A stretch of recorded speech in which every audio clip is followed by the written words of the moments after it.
Well folks, welcome back to the workshop and to another power tool repair video. Now this one is a bit of an oddball one, not a brand you see very often and a bit of a difficult repair, so thought I'd do a video on it to show how it's done because I can't see anything online on how to actually fix these things. This is called a Galeski wet polisher. A very good machine by all accounts, but not something that's easy to repair and not something you get many spare parts for. So we don't actually supply these here. A customer left them on. They're actually a concrete company, so these things actually get quite a bit of hard work. So they're a decent enough machine, but they're an expensive machine.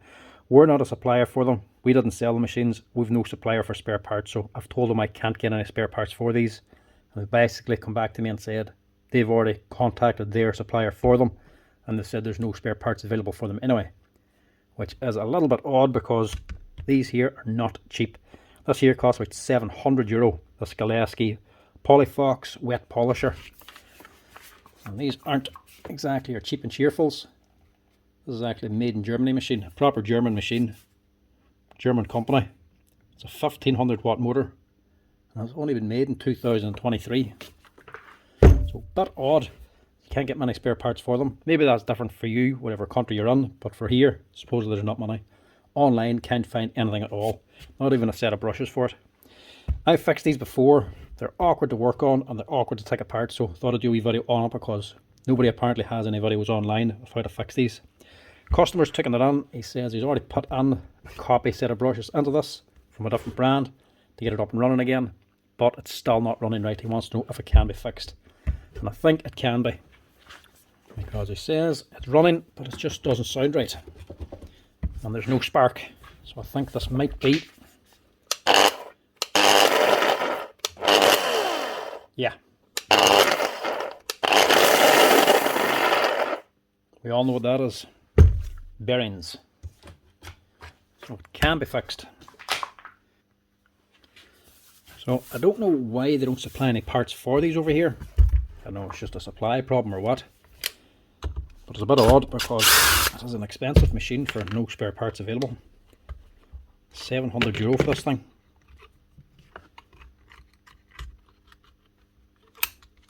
What brushes did it fit anyway?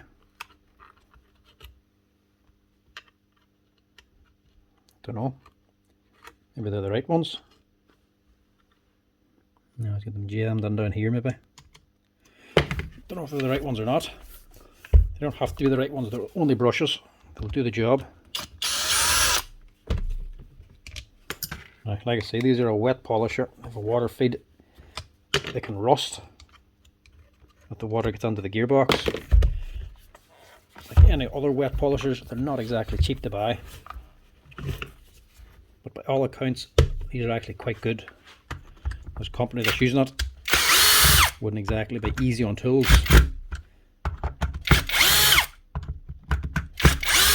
And by what they're saying, this is one of the few machines they can use that seem to last for the work they're doing.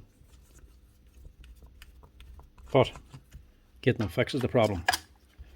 They do their job, but they can't get them fixed.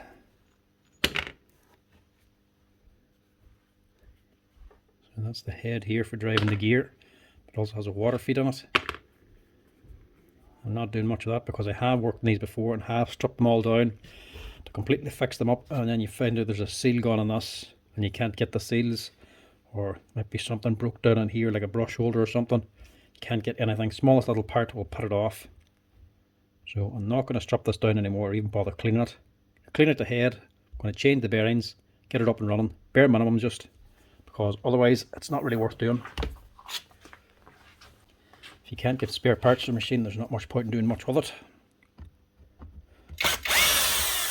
So initially, the same as any other grinder or polisher to get into, take off the head, take off these two screws, pull out the brushes, and you can take the head off and get into the motor. Hoping this is worth fixing anyway, because it could be the housing going back here.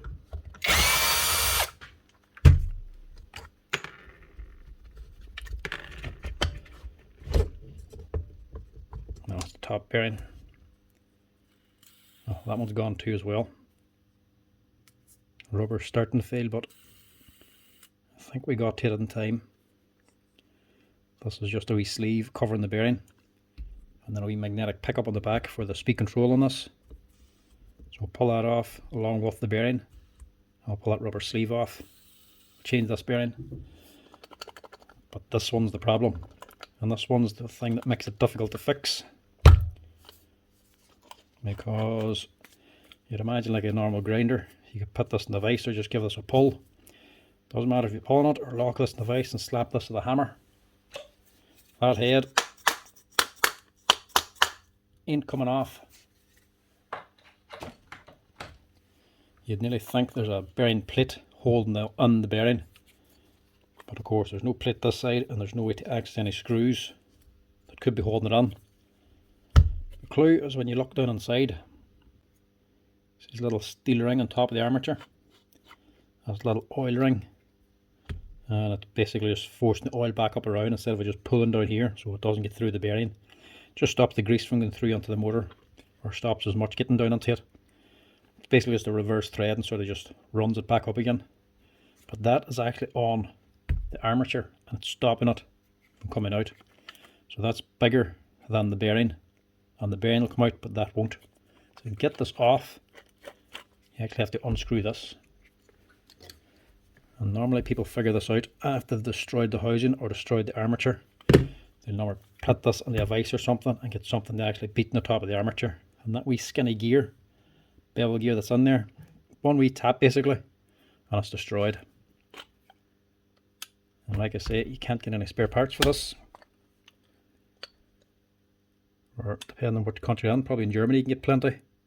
But here, there's not many. But I don't know what kind of spare parts they supply either. Is it grip assemblies or what? So lock that ring,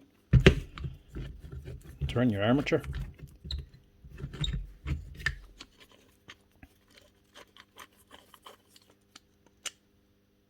and there we go. That's the tricky bit. That's actually screwed onto the armature there and stopping it from coming out. Makes it nice and tight inside. But also, because there's a lot of people that destroy these heads and get armatures because of it. I would say there's water inside this gearbox as well. Actually there is. Plenty of water. But I can't reseal it. All I can do is clean it out and get fresh grease on. So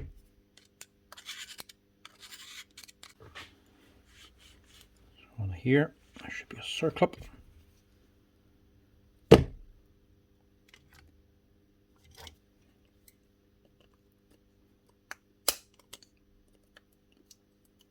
There's nothing worse than having a power tool that just needs a bearing and you can't figure out how to actually get the bearing out because there's no information online on how to fix it. So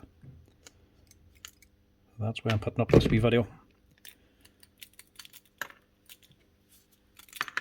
So yeah, that's definitely the problem anyway. Not much left of that thing. The smallest little problem can hold you back. And there's a wee ring on here as well, but obviously I can't get that. It's not essential anyway, it's only a wee packing or wee bushing ring basically to fill up the space. Now hopefully I can get this out again now. See if I can just tap it out.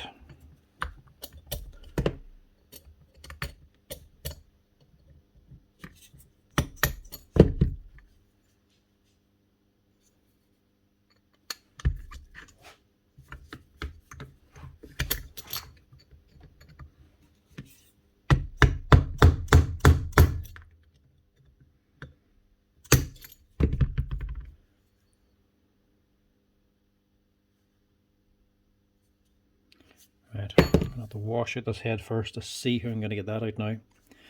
There's a danger when you let a bearing collapse completely. It's the inside race and the balls that give the purchase to actually pull the outside race out. These pull apart.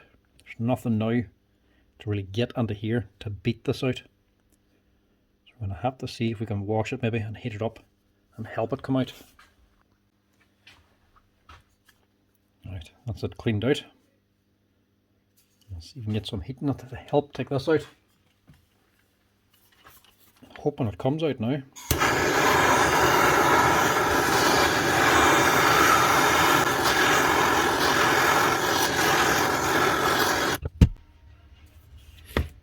First method is just a slap.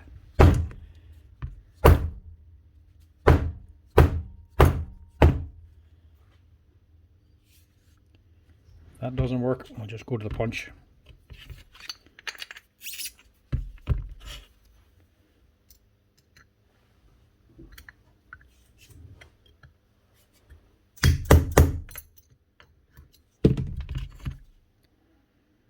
That budged the least.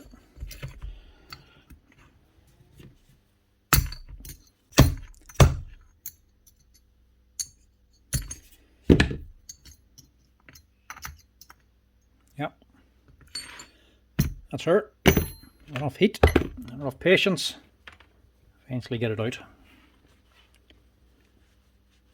Very slowly work its way down just. But it wasn't coming out without the blowtorch. Now what size is it? Luckily the old seal still intact. So it's a 6000 bearing. It's a CW brand. So I need to get one of them. Or just any 6000, doesn't have to be CW obviously. And now we need to get this off.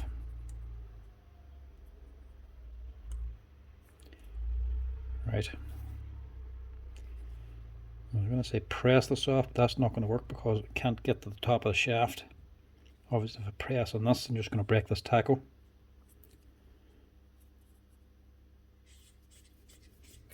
How do I get that off now? Hoping it's not tight. It's only plastic, so I suppose it can't really be all that tight.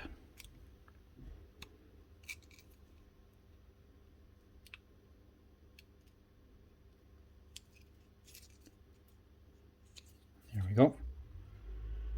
But if you break that, your machine's destroyed. Because that's the magnet for the pickup. Once you break that magnet, that'll change how many magnets is inside and it'll give you the wrong speed reading whenever you run it. And you can't run it without it. So now we can get this one off now. What's that? It's actually a 627. I was going to say it looks like a 608. 627 that side. I have to press that off. Right, that's that one on. Nice wee NSK. And a 6000 for later. Right, for now, let's give this thing a good clean down now. Get it ready to be put back together again. Clean some of these other wee bits too. Right, that's everything cleaned out. These are all the shims from up inside of here for the head to give the right gap between the gears. Don't destroy them. Make sure you keep them all because you want to keep that gap correct. Now, see if we can get this thing rebuilt now. First of all, 6000 bearing. Probably need heat again to this. Keep that on.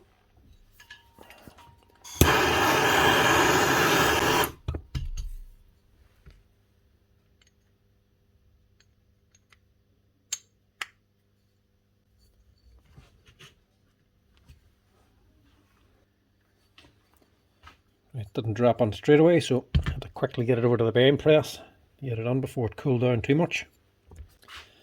Now, after that, you have two metal rings and the broken piece that was in here that fell out.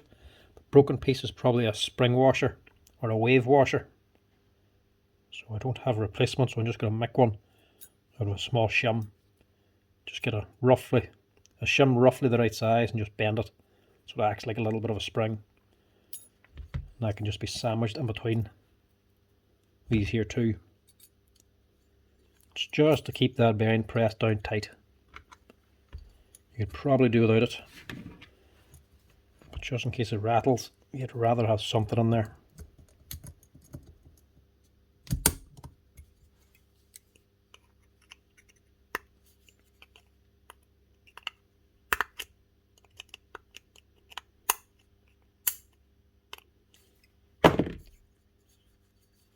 we go. Just get the armature ready.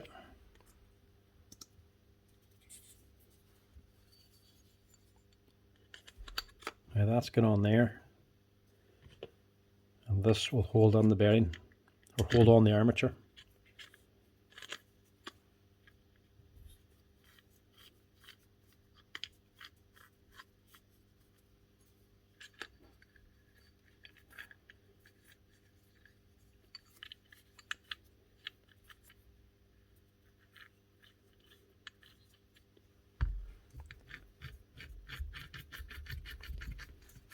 Just get that started, and then tighten it up with a pair of angled circlip pliers.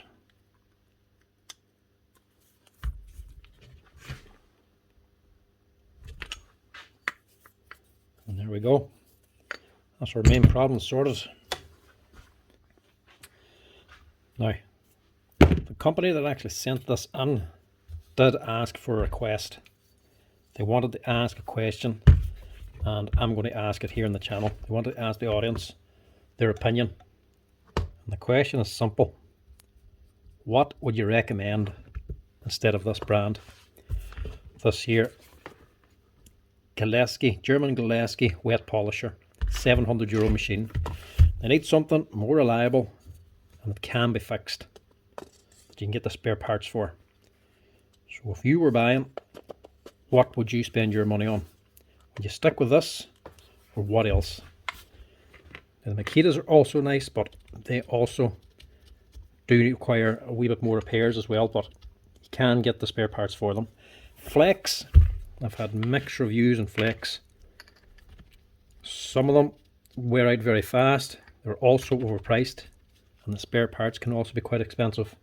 So I'm not sure if Flex is the option. Might be better than this, but I don't know if they want to go down that road. So if you're watching, if you're familiar with wet polishers, what do you reckon? Stick with this here Galeski brand, or this here German brand, or would you know of any other reasonably priced wet polishers or expensive ones that would be better? Because it's not always something you want to spend high money on. You can pay for something at €1,000 and you get so much time out of it. But if you get a cheaper brand that's a third of the price, you can buy 3 times the amount of machines and get 3 times the last out of it. Maybe that's also the way to go. So expensive ain't always necessarily right. If a cheaper brand is just as good with no repairs, but you can buy 3 of them for the price of 1, sometimes that's handier. So what do you reckon? Stick with us, or do you have any other brands an option? They've asked me to ask this question, so that's what I'm doing. You can let me know in the comment section what one you recommend, or if you know of any other brand you haven't seen on the channel here that'll be available in Europe.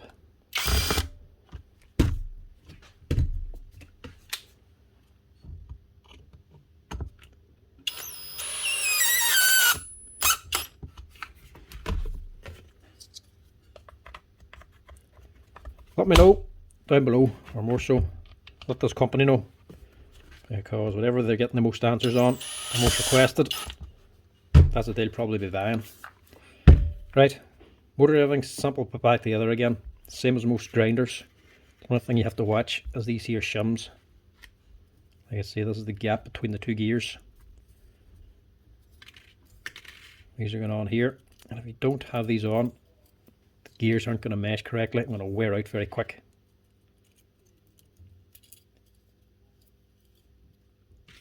But just be careful you're not crossing them over or putting them into the gap in here. Otherwise you're not going to get the head on correctly. It'll go on, but it'll just crush the shim.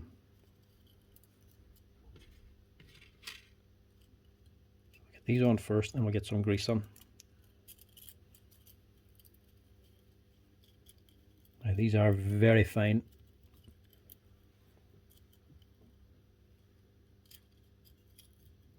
It can be hard to get on right. See, the one's just trying to slide in between the gears. It's a little bit of a wave on it, same as this one.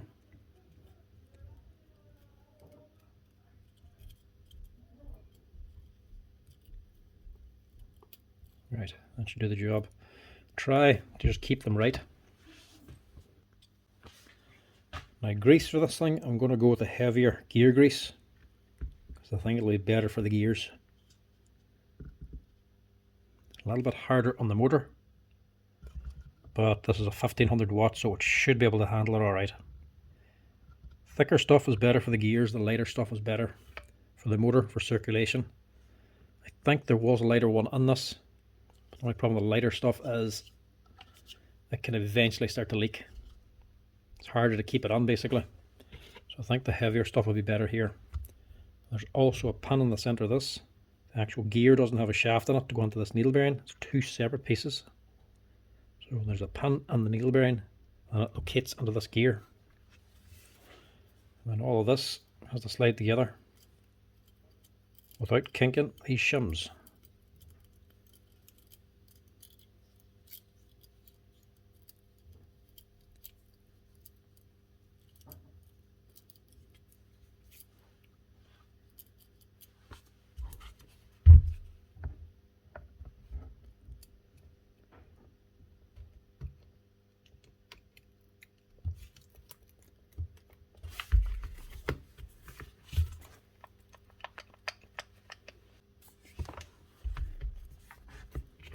It'll not sit down perfectly flat because the shims will be holding it up a little bit. But there shouldn't be a big gap. It all just depends how many shims is actually in it too.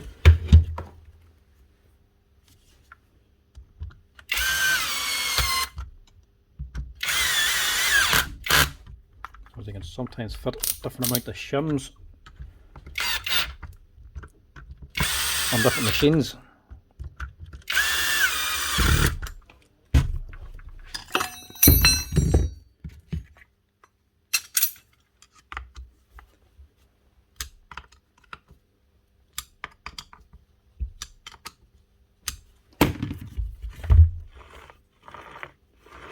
Now,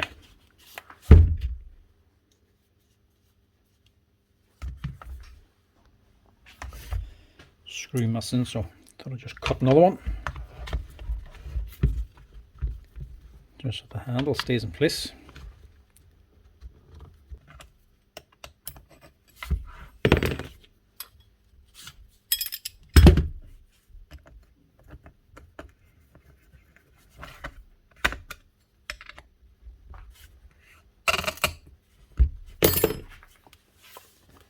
Makes it a bit more solid. Now, let's see if that cures the problem. What does it now sound like?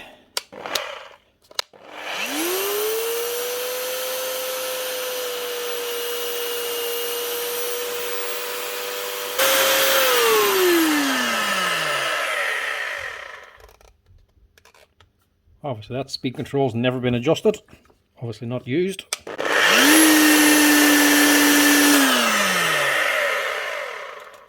That is her up and running again with new bearings.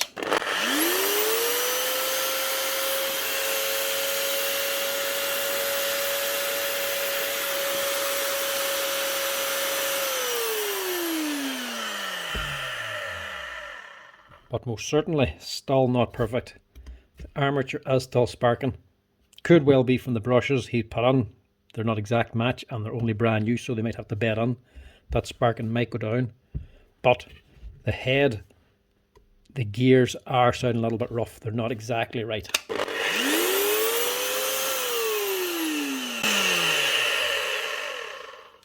There's a little bit of sound out of it, so it's not exactly perfect. Must have been a little bit of debris got up into the grease and actually could have damaged the gears. Not much you can do about it now. It's still running better. That'll probably quieten down over time. Hopefully the sparking will quieten down as well. But that is as much as I can do. Had I got to it sooner before that bearing completely collapsed, might not have done as much damage. But because that's a wee bevel gear and they're very small, when them bearings collapse, they start slapping around all over the place and start messing up the two meshing gears, creating sounds like that there. So it's running, it's not perfect, but it's good enough for the price of two bearings. That is how you replace the bearings on a Galeski wet and dry polisher, the Polifox 1500 watt Galeski polisher. Nice machine, but you just can't get spare parts for them here. So they can be a very expensive investment that can't be fixed. But anyway folks, that's her up and running again. If you know of a better brand of wet polisher you can tell us crowd about, give us a wee comment down below of which one you think. As always, if you're liking the videos folks, give us a wee like and a follow if you're enjoying them, and if you want to help out the channel you can hit that share button as well. Till next time folks, chat to you later. Cheers.